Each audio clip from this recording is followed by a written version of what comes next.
করেছে তাদেরকে আইনানুগ বিচারের মাধ্যমে শীঘ্রই উপযুক্ত শাস্তি দেওয়া হবে। একই কথা দেশের সকল মন্ত্রণালয়, সংস্থা, শিক্ষা প্রতিষ্ঠান, নানা কর্মক্ষেত্রের জন্য প্রযোজ্য। সর্বত্র অপরাধীর বিচার হবে।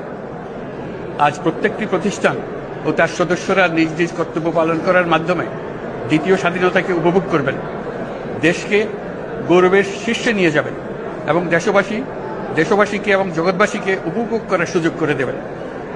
আমি জাতির পক্ষ থেকে প্রত্যেকে নির্ভয়ে আনন্দ চিত্তে নিজ নিজ কর্মস্থলে নিজ নিজ সামর্থ্য নিয়ে এগিয়ে আসতে অনুরোধ করছি। দেশের সকল মানুষকে আজ স্বাধীন, নির্ভয়, নিরুদ্বেগ থাকার জন্য নিশ্চয়তা দেওয়ার জন্য আমাদের ছাত্র শহীদরা প্রাণ দিয়েছেন।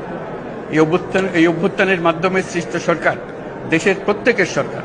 এখানে থাকবে সকলের আকাঙ্ক্ষা পূরণের অধিকার। অরাজকতার বিষ বাষ্প এখন যেই ছড়াবে, বিজয়ী ছাত্র জনতা সহ মুক্ত মানুষের আইন শৃঙ্খলা বাহিনীর পূর্ণ শক্তি তাকে ব্যর্থ করে দেবে। নিষ্ঠুর স্বৈরাচারী সরকার দূর হয়ে গেছে।